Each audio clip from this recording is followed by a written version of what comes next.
prestation de serment de hauts magistrats de la Cour de cassation du Conseil d'État et des magistrats de siège de la Cour de comptes. Et puis l'Assemblée nationale promet une sanction à tout député qui soutiendra le propos qu'elle qualifie mensonger de Martin Fayulu Madidi sur la rémunération de députés. Et enfin, le député Guy Mafuta Kabongo sollicite le soutien de la Chambre basse du Parlement pour le développement du sport congolais.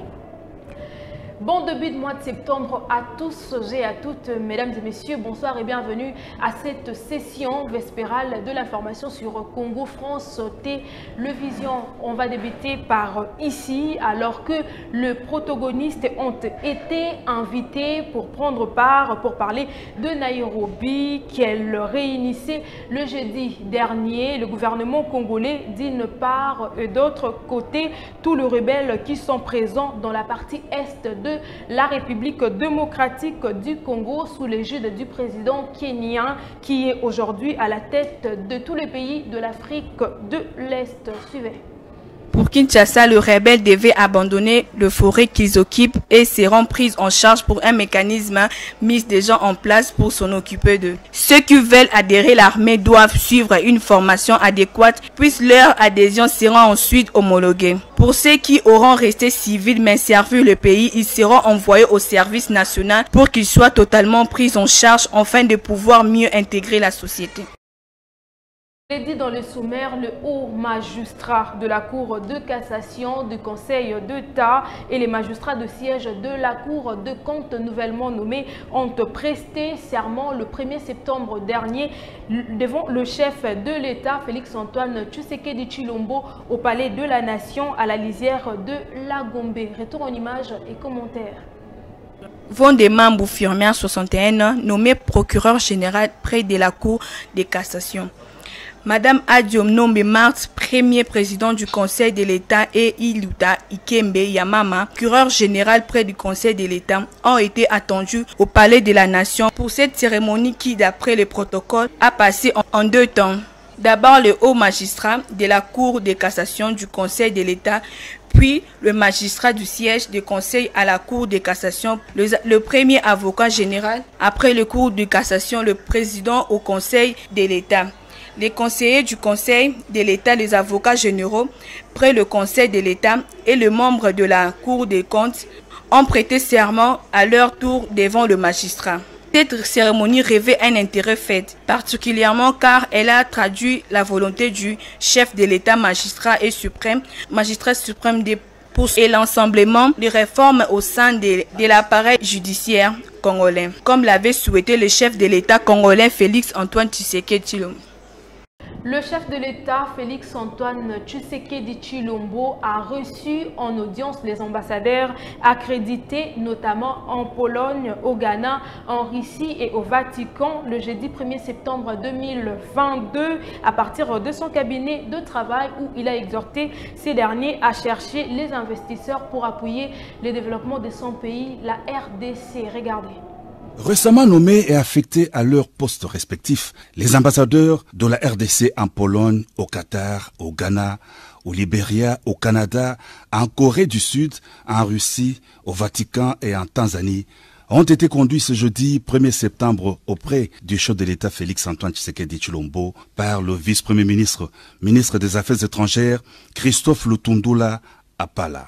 Les diplomates congolais ont entré des jeux remercier le président de la République pour le choix porté sur leur personne. L'appel aux investisseurs, l'encadrement des compatriotes de la diaspora dans leurs différents pays ont constitué notamment les recommandations du chef de l'État, indique l'ambassadeur de la RDC en Pologne, Madame Clémentine Chakembo Kamanga.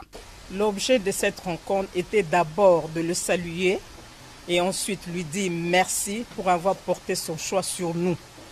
Et par la suite recevoir ses instructions pour nos prochaines missions diplomatiques. Encadrer la communauté congolaise dans nos pays, relever le fait que la RDC est un pays solution pour nos minéraux et pour notre écologie. Nous devons aussi chercher les investisseurs pour pouvoir appuyer le développement de notre pays. Et il a cité quelques pays en exemple, par exemple la Corée du Sud et le Qatar. Après l'audience accordée aux ambassadeurs, le chef de l'État a reçu tour à tour les 3 gouverneurs de province récemment élus qui sont venus lui exposer les préoccupations de leurs administrés, toujours à la cité de l'Union africaine. Regardez. Les développements et les désenclavements de ces 3 provinces respectivement étaient au centre des échanges que le chef de l'État, Félix Antoine Tshisekedi Tshilombo, a eu tour à tour avec les 3 gouverneurs de province. Isabelle Yumba Kalenga du Olomami, la question des infrastructures a dominé les entretiens. De l'État et que bientôt, surtout cette route nationale numéro 1 qui tous nous importe, va commencer, les travaux vont commencer, on va lancer les travaux. Je rassure ma population que les chefs tiennent à tout prix relever ce défi de développer cette province du Olomami. Ngungwa Julie Mwayuma de la province de Tanganyika a planché la situation sécuritaire. Elle confirme que la paix règne depuis qu'elle est aux commandes. L'image que la province présentait, c'est comme s'il y avait de l'insécurité ou quoi. Et j'ai donné quand même des éclaircissements par rapport à ça. Il n'y a pas d'insécurité dans la province. Depuis que je suis arrivée, il y a du calme. La province est potentiellement riche. Il suffit seulement d'y mettre du sérieux et je pense que la province va décoller.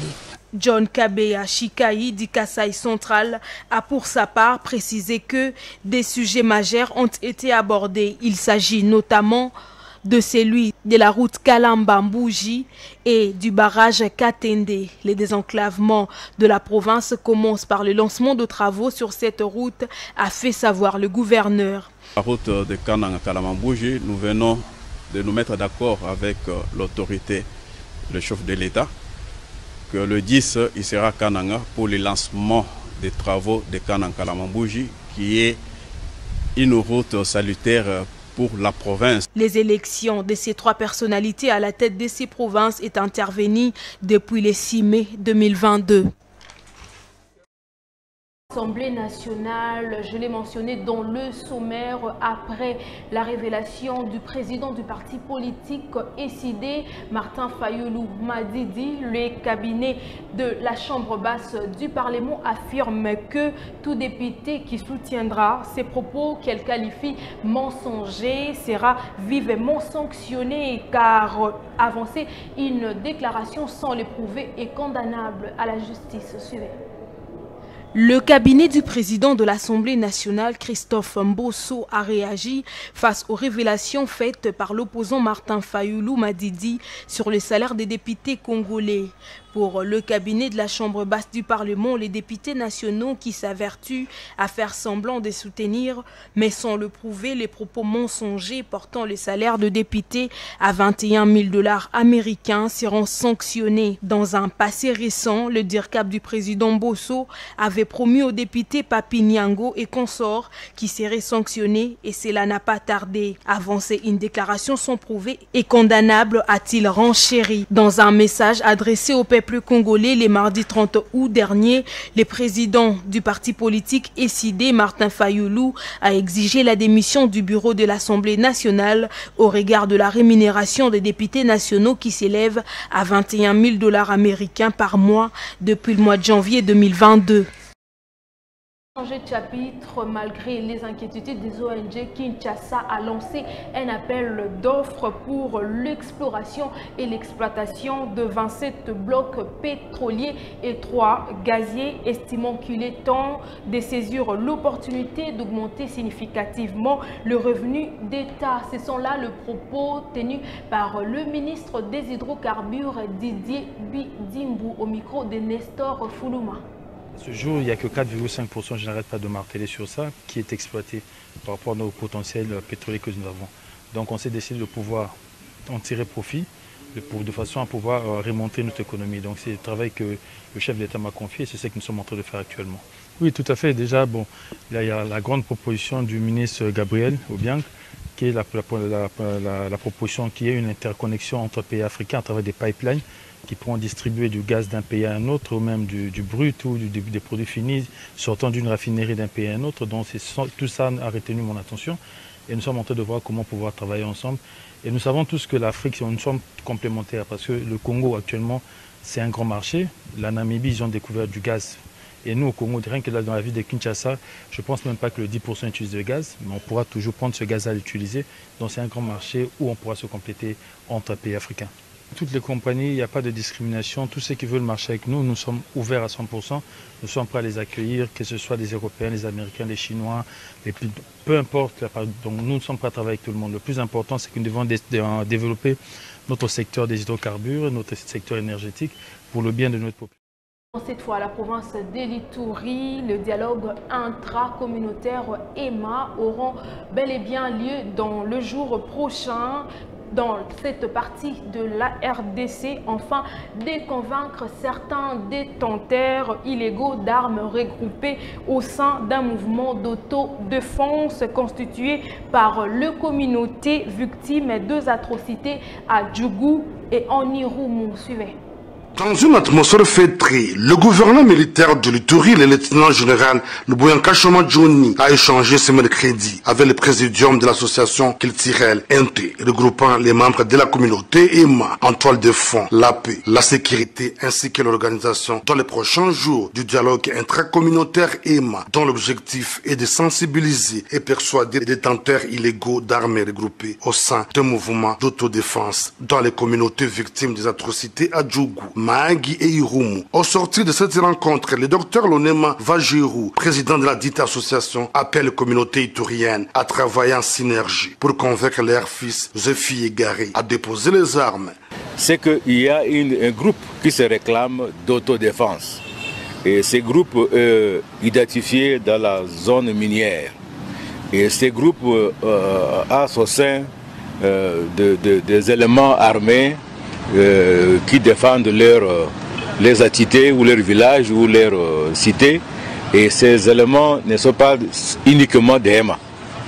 Ils sont aussi à Lou, ils sont aussi également Nyali, Mambisa et Ndo-Okebo. Je ne sais pas si j'ai oublié quelques groupes. Et d'autres communautés aussi qui se retrouvent dans cette zone-là. Donc on peut retrouver un peu tout le monde. Alors ces groupes-là qui se réclament d'autodéfense, ces groupes nous disent qu'ils n'ont pas un problème comme les groupes armés qui réclament d'être général ou d'être colonel, qui réclament la part, quelque chose,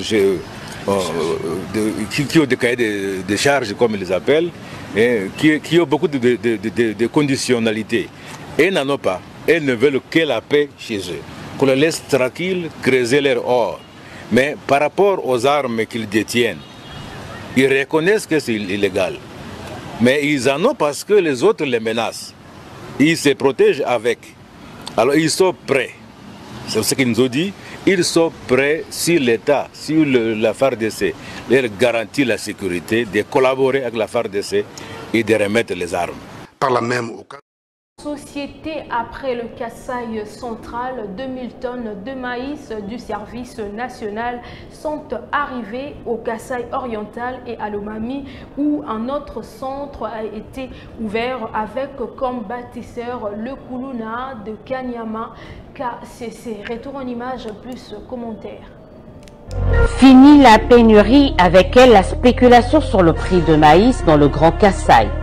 Cet espace a été inondé par des milliers de tonnes de cette denrée venue de Kanyama KCC, une production signée Service National. C'est le cas ici à Mweneditu. Le commandant de ce service rattaché à la présidence de la République a pris le soin de lancer personnellement l'opération de vente de maïs dans ce territoire de la province de Lomami. Le prix, nettement revu à la baisse, est fixé de manière à permettre à toutes les catégories sociales de profiter de cet aliment indispensable pour une majeure partie de la population. Bien avant, le général-major Jean-Pierre Kassongo Kabouik avait effectué la même opération en Mbujimaï, cette fois-ci en compagnie de Mathias Kabeya, gouverneur du Kasaï oriental. À l'instar du Kasaï central, le Sud Kasaï va bientôt réduire sa dépendance en maïs provenant de Kanyama KCC. Et pour cause, le service national y a lancé son centre agricole à Miabi, Pour cette première expérience, 200 hectares seront cultivés. Au-delà de ce centre, les paysans de ce territoire vont bénéficier de la formation et de l'encadrement et ont déjà été dotés des intrants et semences afin de booster leur production, ce dans le cadre du programme de développement intégré mis en place par le même service national. Au-delà des champs, Miabi est également bénéficiaire d'un autre projet du service national. Il s'agit de la construction d'une école moderne. Les travaux exécutés par les bâtisseurs se déroulent conformément aux orientations et au calendrier. Une fois terminé, cet établissement scolaire sera là, si pas le seul à accueillir les enfants de ce coin du pays. En tout. Au-delà de nos frontières, précisément en Angola, après la publication de résultats du scrutin le lundi dernier, l'opposition conteste ces résultats publiés par la Commission électorale nationale où un recours a été déposé à la justice angolaise. Suivez. La semaine dernière, les observateurs étrangers ont fait part de préoccupations à propos des listes électorales.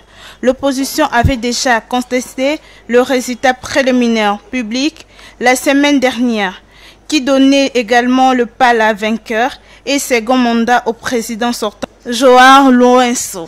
La procédure pour contester le résultat d'un bulletin prévoit que les recours légaux soient déposés d'abord avant la commission électorale, avant que le tribunal constitutionnel ne se prononce.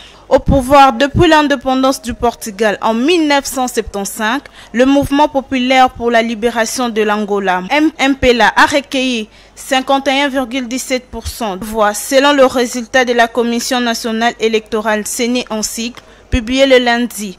43,95% pour le premier parti de l'opposition, l'UNITA.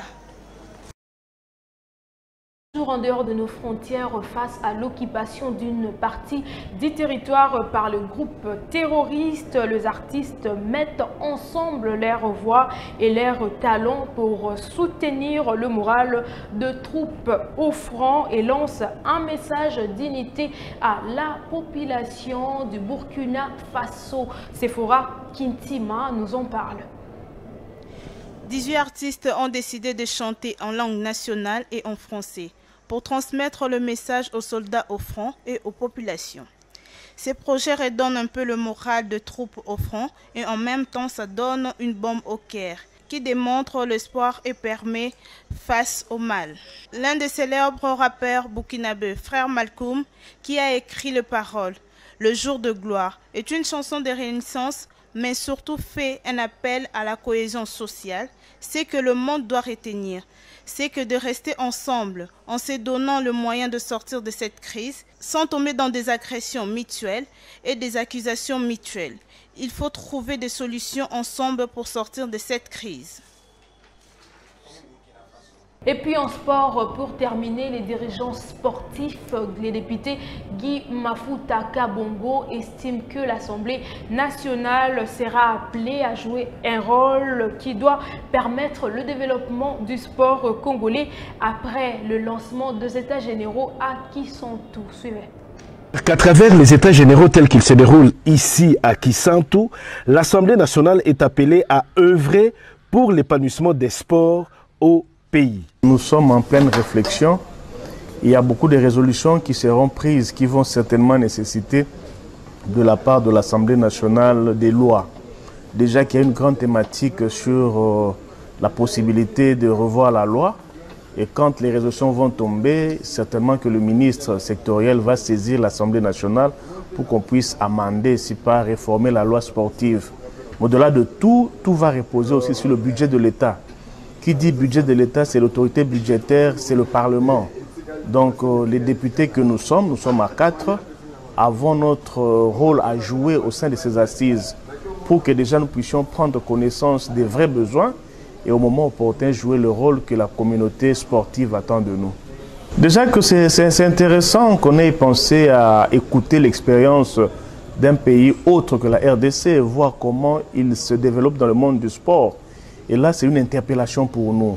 La responsabilité nous incombe, nous en tant que députés, mais aussi et surtout le décideur qui est l'exécutif.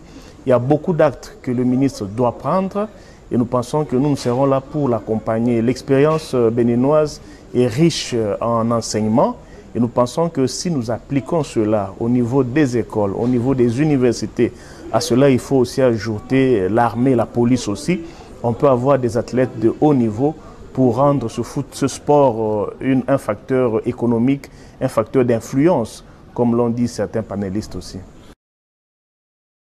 Certainement compris que nous sommes presque à la fin de ce journal. Mesdames et messieurs, pour vous qui nous avez pris en cours de diffusion, prenez le rappel des titres, prestations de serment des hauts magistrats de la Cour de cassation du Conseil d'État et les magistrats de siège de la Cour de compte. Et puis, l'Assemblée nationale promet une sanction à tout député qui soutiendra le propos qu'elle qualifie mensonger de Martin Fayulu Madidi sur la rémunération de députés. Et enfin, les députés national Guy Mafuta sollicite le soutien de la Chambre basse du Parlement pour le développement du sport congolais. Voilà, c'est ainsi que s'achève cette édition d'aujourd'hui. Mesdames et messieurs, un grand merci à vous de l'avoir suivi, mais aussi à toute l'équipe rédactionnelle et technique de Congo France. Prenez bien soin de vous car chaque jour est une vie.